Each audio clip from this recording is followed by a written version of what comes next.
الحمد لله وكفى وسلام على عباده الذين اصطفى اما بعد۔ حاضرین مجلس اور طلبہ عزیز، اللہ تبارک و تعالیٰ کا فضل و کرم ہے کہ ہم سب آج حضرت عمر فاروق رضی اللہ تعالیٰ عنہ کے حیات و کارنامے کو سننے کے لیے جمع ہوئے۔ یہ ہم سبوں کے لیے حضرت عمر فاروق رضی اللہ تعالیٰ عنہ سے محبت اور عقیدت کی دلیل۔ اللہ تبارک و تعالیٰ ہماری اس محبت کو باقی رکھے اور اس کے ثمرات کو ہمارے دلوں پر پھیلا دے، تاکہ ہم ان کے نقش قدم پر چل کر اپنی دنیا و آخرت کو سنوار سکیں۔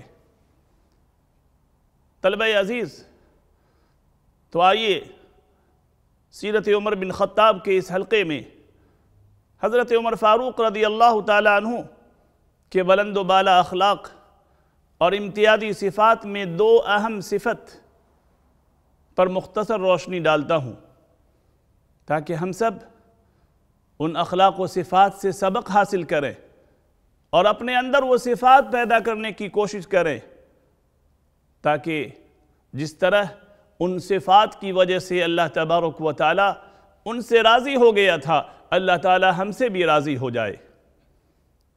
عزیزان گرامی، حضرت عمر فاروق رضی اللہ تعالیٰ عنہ کی ہر صفت نرالی اور رسول اکرم صلی اللہ علیہ وسلم کی صفات عالیہ کا پرتو اور نمونہ تھی، لیکن ان میں آپ کا زہد و تقوی اور دنیا سے بے رغبتی ایک مثالی صفت تھی۔ حضرت عمر فاروق رضی اللہ تعالیٰ عنہ کا قرآن کریم سے انتہائی گہرا تعلق تھا، اور نبی کریم صلی اللہ علیہ وسلم کی صحبت و تربیت نے آپ کو ایسا زاہد بنا دیا تھا کہ دنیا کی تمام رنگینیوں اور زیب و زینت چمک دمک ان کے نزدیک ہیچ اور ناقابل توجہ تھی۔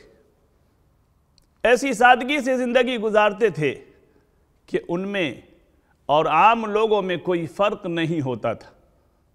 چنانچہ حضرت عامر بن ربیعہ فرماتے ہیں کہ میں امیر المومنین حضرت عمر بن خطاب رضی اللہ تعالیٰ عنہ کے ساتھ سفر حج میں تھا۔ پورے راستے میں کہیں بھی ان کے لیے نہ کوئی الگ سے خیمہ لگایا جاتا، نہ کوئی الگ انتظام کیا جاتا۔ کہیں ٹھہرنا ہوتا تو بس وہ اپنی چادر یا چمڑے کا ایک بچھونا تھا، درخت پر ڈال دیتے اور اسی کے سائے میں آرام کرنے لگتے۔ میرے عزیزو، یہ امیر المومنین سیدنا عمر بن خطاب رضی اللہ تعالیٰ عنہ کا زہد اور آپ کی سادگی ہے کہ مشرق سے مغرب تک کہ فرما روا ہے، اور سادگی اتنی تھی کہ آپ میں اور عام لوگوں میں کوئی فرق نہیں محسوس ہوتا کہ یہ امیر المومنین ہیں اور یہ ان کی رعیت کے لوگ ہیں، یہ حاکم ہیں اور یہ محکوم ہیں۔ میرے عزیزو، اسی حضرت عمر کی سادگی کا اور ان کے زہد و ورع کا ایک اور واقعہ اسی سفر حج کا ہے، بڑا ہی عبرتناک اور سبق آموز ہے۔ اللہ تعالی ہم سبوں کو سبق لینے کی توفیق عطا فرمائے۔ ایک تابعی حضرت عبید بن عمیر رحمۃ اللہ علیہ فرماتے ہیں کہ میں نے حضرت عمر بن خطاب رضی اللہ تعالیٰ عنہ کو دیکھا کہ وہ مینا میں رمی جمرات کر رہے تھے، اور ان کی قمیص میں دونوں کندھوں کے درمیان، غور سے سنیے کہ ان کی قمیص میں دونوں کندھوں کے درمیان 12 پیبند لگے ہوئے تھے، 12 پیبند لگے ہوئے تھے، اور بعض پیبند چمڑے کے تھے۔ میرے عزیزو، یہ کون ہیں؟ یہ امیر المومنین عمر بن خطاب ہیں، جن کی حکمرانی اس وقت آدھی دنیا پر تھی، لیکن ان کے بدن پر ان کے لباس جو ہے اس میں 12 پیبند لگے تھے۔ یہ امیر المومنین کا زہد، ان کی سادگی ہے۔ کیا کوئی حاکم و فرما روا ایسی سادگی کی مثال پیش کر سکتا ہے؟ بالکل نہیں۔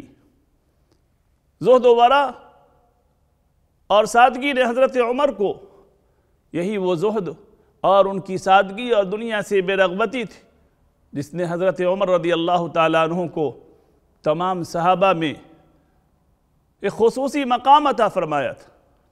چنانچہ حضرت سعد بن ابی وقاص رضی اللہ تعالیٰ عنہ بڑے جلیل القدر صحابی، وہ فرماتے ہیں کہ خدا کی قسم حضرت عمر ہم سے اسلام میں مقدم نہیں تھے، لیکن ان کی سادگی اور دنیا سے بے رغبتی نے انہیں ہم پر فضیلت عطا فرمائی تھی۔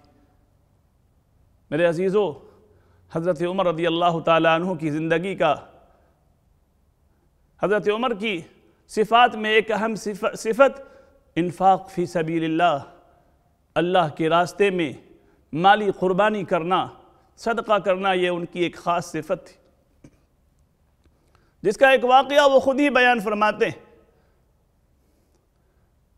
کہ غزوہ تبوک کے موقع پر کہ ایک موقع پر اللہ کے رسول صلی اللہ علیہ وسلم نے اللہ کے راستے میں خرچ کرنے کے لیے اعلان کیا۔ اس وقت میرے پاس مال بھی تھا۔ میں نے دل میں سوچا کہ آج تو میں ابو بکر سے آگے بڑھ سکتا ہوں۔ انہوں نے اپنے پورے گھر میں جتنا مال تھا اس کا آدھا مال لیا اور اللہ کے رسول صلی اللہ علیہ وسلم کی خدمت میں لا کے ڈال دیا۔ اللہ کے رسول نے پوچھا کہ عمر، گھر والوں کے لیے کیا چھوڑا ہے؟ حضرت عمر نے کہا یا رسول اللہ اتنا ہی چھوڑا ہے، یعنی آدھا آپ کی خدمت میں لایا ہوں، آدھا گھر والوں کے لیے، بال بچوں کے لیے چھوڑا ہوں۔ اس کے بعد حضرت ابو بکر صدیق تشریف لائے، اپنے گھر کا سارا مال اٹھا کر لے آئے اور اللہ کے رسول کے خدمت میں ڈال دیا۔ اللہ کے رسول نے پوچھا ابو بکر، گھر والوں کے لیے کیا چھوڑا ہے؟ حضرت ابو بکر صدیق نے کہا کہ یا رسول اللہ، گھر والوں کے لیے اللہ اور اس کے رسول کو چھوڑ دیا ہے۔ حضرت عمر فرماتے ہیں کہ آج کے دن میں نے کہا کہ اب میں ابو بکر سے کبھی آگے کسی چیز میں نہیں بڑھ سکتا ہوں۔ یہ ہے حضرت عمر فاروق رضی اللہ تعالیٰ عنہ کی قربانی کہ انہوں نے اللہ کے راستے میں خرچ کے لیے اپنے گھر کا آدھا مال اللہ کے رسول کی خدمت میں ڈال دیا۔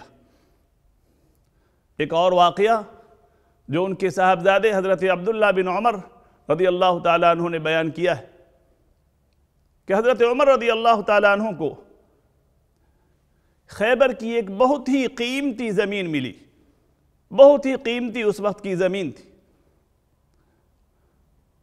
حضرت عمر رضی اللہ تعالیٰ عنہ اللہ کے رسول کی خدمت میں آئے کہ یا رسول اللہ، یہ بیش قیمتی زمین میں صدقہ کرنا چاہتا ہوں، اللہ کے راستے میں خرچ کرنا چاہتا ہوں، آپ اس کے لیے مشورہ دیں۔ اللہ کے رسول صلی اللہ علیہ وسلم نے مشورہ دیا۔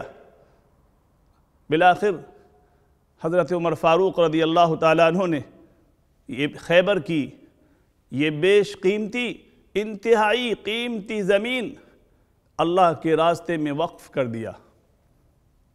ان واقعات سے اندازہ ہوتا ہے کہ حضرت عمر رضی اللہ تعالیٰ عنہ کو اللہ کے راستے میں مال خرچ کرنا کتنا زیادہ محبوب تھا، کتنا پسندیدہ تھا کہ قیمتی سے قیمتی مال اللہ کے راستے میں خرچ کرنا پسند کرتے تھے تاکہ اللہ و رسول کو راضی کر سکے۔ میرے بزرگوں اور دوستوں اور عزیز ساتھیوں، اللہ تعالیٰ ہمارے اندر بھی یہ جذبہ پیدا کر دے کہ ہم بھی دین کے لیے، اسلام کے لیے، اسلام کی بلندی کے لیے، کلمے کی اشاعت کے لیے ہم بھی اپنے جان و مال کو قربان کر کے اللہ و رسول کو راضی کریں۔ اللہ تعالیٰ ہم سبوں کو بھی حضرت عمر کے ان صفات سے سبق حاصل کرنے کی توفیق عطا فرمائے۔ وآخر دعوانا ان الحمد للہ رب العالمین۔